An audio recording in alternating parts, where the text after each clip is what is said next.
This presentation is going to focus on the social role valorization theme of unconsciousness and, relatedly, the importance of developing and maintaining consciousness. When we talk about unconsciousness, we are not talking about the state of being physically unconscious.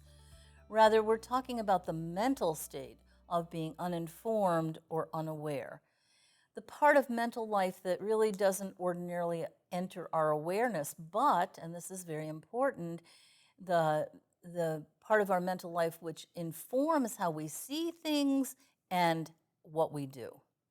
We can understand the idea of your unconscious by using this metaphor of an iceberg. So if you look at this picture of the iceberg, only part of the iceberg is visible from the surface, above the surface. What you cannot see below the surface is the enormous amount of ice that makes up most of the iceberg, which is below the water. So the tip of the iceberg represents the things that we are aware of, and the rest of the information that we have access to can be likened to the part of the iceberg that's below the surface, that we don't see, we're not fully aware of, but it's still powerful and it influences our thinking and our behavior. Let's think about the impact of unconsciousness. Unconscious thoughts, learnings, beliefs, feelings, and so forth can potentially lead to bias. They can lead to offensive actions towards other people. They can engage even in promoting and engaging in hurtful actions towards others.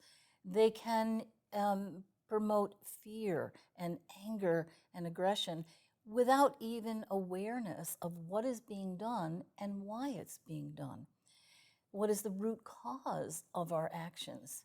I want to share an example from my own life where I had unconscious things that I had learned that were actually informing my actions, and some of the actions were hurtful to people. So I'd been trained as a special education teacher in university, and I'd been trained a certain way of providing that special education in separate classes with only students who had disabilities being put together. And I engaged in that kind of education, even though that way of delivering education, even though I saw there were some issues with it, wasn't working all that well. I kept trying and didn't realize how much of what I had learned was so embedded in my thinking unconsciously that even though it wasn't working, I kept doing it again and again until I got challenged by some people who had consciousness of what were some of the problems with providing special education in that way. Challenged by students, challenged by parents, challenged by some other teachers to open up and to think about inclusive education. And I realized that I needed to make a change. I had been sincere, but what I had been doing had not been all that helpful to the students, and in some ways I had been sincerely wrong. And so when I got those challenges and I began to open up, it changed my actions. So bias and resulting devaluation is often unconscious. Remember the definition of unconsciousness, and I was a perfect example of that. I wasn't aware that what I had learned was so deeply ingrained in me and was shaping my perceptions and shaping my behavior. And when I got challenged, then it was my aha moment, and light was shed. And I began to see things differently, my consciousness was raised, and then to do things differently, which was really good for me as well as my students. So we also need to be aware that unconsciousness occurs in all places and with all people. So unconsciousness occurs within individuals, or each one of us, within small groups of close associates of ours, within formal organizations such as school systems, universities, colleges, service systems.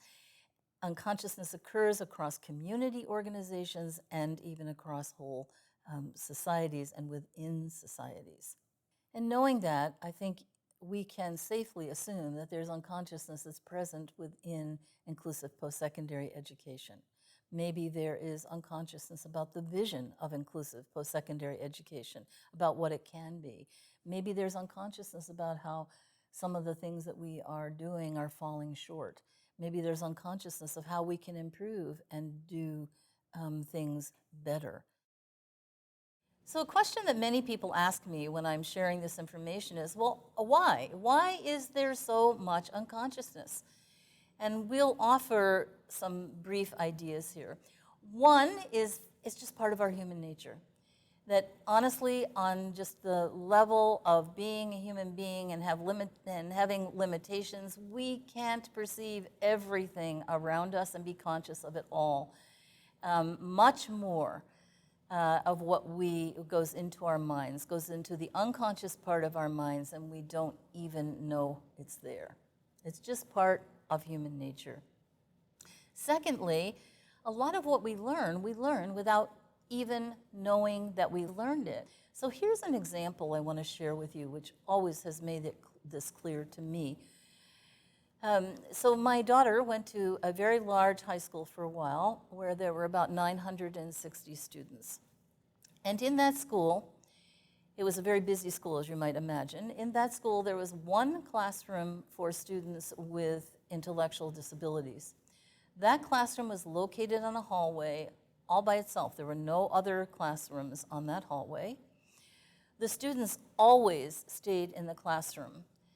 In fact, they arrived at the school on a different bus than other students took. They also arrived at a different time, and they left at a different time from the other students, so they never encountered other students in the hallways, and went home on a different bus. The only time they might have seen some other students was in the cafeteria.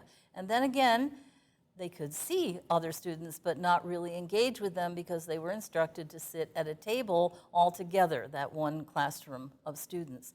And so I watched their schedule, and I thought, what are the other students in this high school learning about students with intellectual disabilities just from the way things are structured? And they don't even know that they're learning something. It most likely goes into the unconscious part of their mind. So I would say the students in the high school were learning that here are students who are different from me. Here are students who can't do the same kinds of things that I can do. Here are students who can't even ride the same bus that I do. And so those can be pretty hurtful unconscious learnings to be holding to. Might come out in some behavior that would, some expression that could be quite hurtful to people with disabilities. As well, there's a lot of complexity in life, you know that.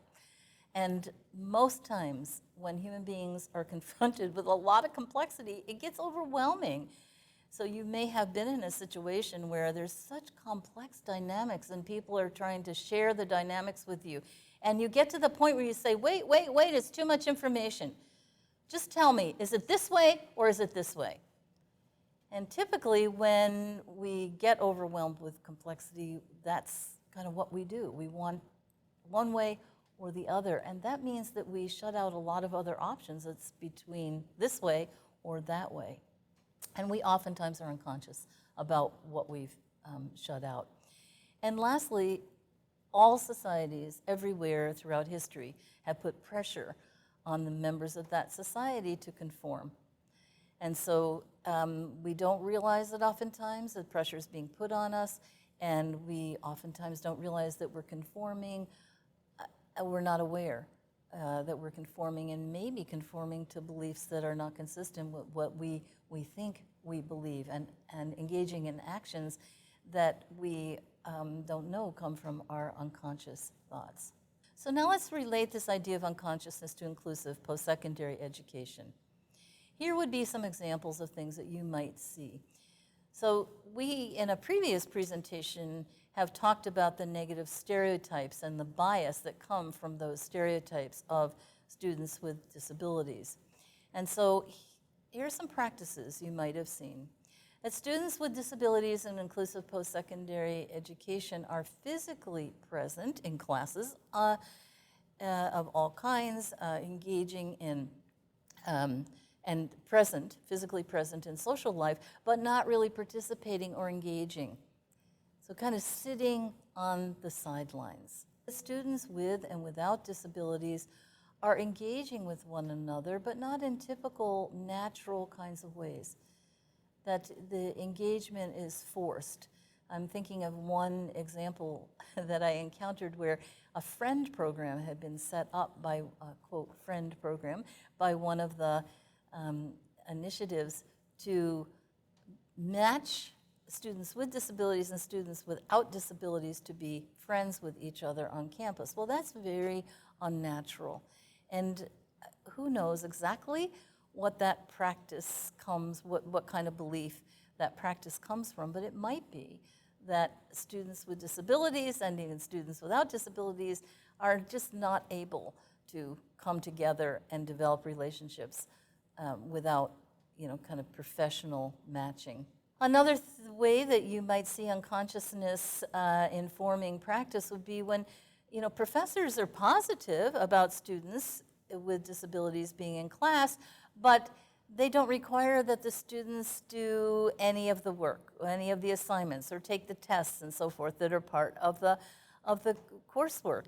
And so, again, that practice may be informed by some unconscious beliefs that students with disabilities are actually incapable. Another example would be students with disabilities are assumed to not really be able to learn much from classes.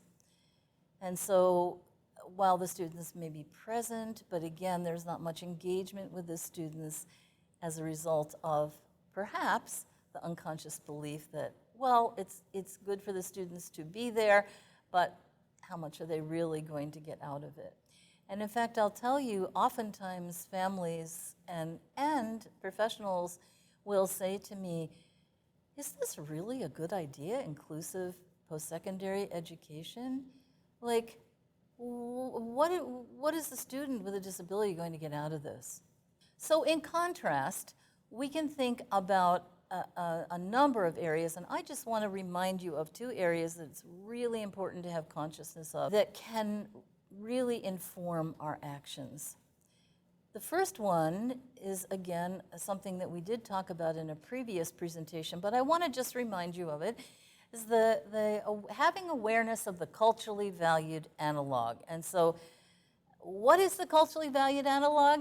It is typical and valued practices that you would see with reasonable frequency among the students who are involved in inclusive post-secondary education in any number of places. And people would, the faculty, the students, the administrators would all be familiar with these practices, and people would think about those practices in a very positive way. We can boil this down to thinking about, are we offering students to have an experience that is the same experience that matriculated students would have? And so thinking about, how do students learn to get around the campus? How do all students learn to do that? And making sure that that learning opportunity is available for the students with disabilities in the same way with some supports if needed. How do young people who are embarking on post-secondary education learn to negotiate things with their families as a young adult? How do students learn to do that? All students. And so we would want to make available with support as is needed those same opportunities for students who are in inclusive post-secondary education. How do students learn to make decisions? All students, as they are students in post-secondary education. Who are the people who advise them? Many students take risks, right? And make mistakes, and hopefully they learn from those mistakes. So are all those possibilities open and available, the typical valued kinds of practices for students in inclusive post-secondary to learn how to make decisions?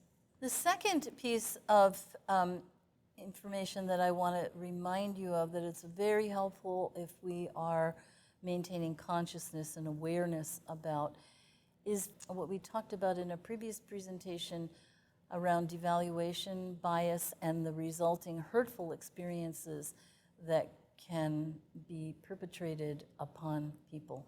So rejection and the stereotypes, and I've mentioned a lot this idea of being segregated and congregated and stigmatized and subjected to very low expectations and even controlled, told what to do, when to do it, how to do it, and so forth. Examples that you might see in inclusive post-secondary education that we want to be aware of is where a student is alone in the midst of other students. No one is talking to or engaging with that student. Or sometimes I've seen students who are young adults being talked to as if they were children in inclusive post-secondary initiatives, with that tone of voice that you'd use with children. I've also seen another example where a student in an inclusive post-secondary education initiative was part of a social club on campus, and that student took a little bit longer to express his thoughts, and the leader of the group was afraid that this student would end up being a burden to the rest of the group and holding things up and making the meetings longer. So if we have awareness of the kinds of bias and resulting experiences that can happen for people, we can address them and we can do things differently. And I will say, you know, having an awareness of the themes and strategies that social role valorization offers to us really gives us a very powerful way to raise and maintain consciousness and practice. So, raising consciousness, here are some practical ideas. First of all, remember that all of us have unconscious bias, and that none of us are without that. Secondly, remember that people who are on the receiving end of societal devaluation and that bias pay a high price for unconsciousness and lack of awareness. So people experience things that are really hurtful and there's not awareness of them. You can ask yourself personally, am I willing to work on raising my own consciousness? It can be very humbling and very confrontational to really work on raising your consciousness. And are you willing to share any insights that you have with other people in a respectful way so that people can hear it and think about what you're sharing? And remember, this is a lifelong process. I don't think that anyone could ever say, aha, I've arrived at full consciousness. So it's a continual process. And I put the question to you, are you willing to make a commitment to engage in consciousness raising throughout your life in different life areas? And to speak up when you see bias and devaluation. That can be very hard to do. You certainly want to do it in a respectful way, in a way that will promote identification and maybe bring about some change. And are you willing to engage in study, conversations, and actually talking with people who are experiencing devaluation in a very real way and learning from people who are on the receiving end of it? And lastly, are you willing to be a role model? Because, of course, you know that saying that we've all heard throughout our lives, actions speak louder than words, is really true.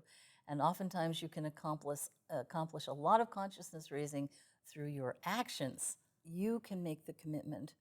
That's what you do have control over. And I really love the way James Baldwin said this. He said, not everything that is faced can be changed. So we will see things that we become aware of that we're not able to change. But nothing can be changed until it is faced. So raising consciousness and awareness is the beginning of bringing about change. And so awareness is the great agent for change. And I hope that this short presentation of this theme of social role valorization has encouraged you to move forward in looking around in awareness. And the last thought I'd like to leave you with here is that awareness is like the sun. When it shines on things, they are transformed. And so, in conclusion, here are some questions to consider. Am I open to learning about bias and devaluation and its subtle expressions that can exist in inclusive post-secondary education? Do I have a good understanding of the values, the vision, and best practices of inclusive post-secondary education? And again, I ask you, am I willing to engage in consciousness raising? And am I willing to act once my consciousness has been raised? So thank you very much for listening to this presentation, and I hope it will really strengthen you and encourage you in your efforts for inclusive post-secondary education.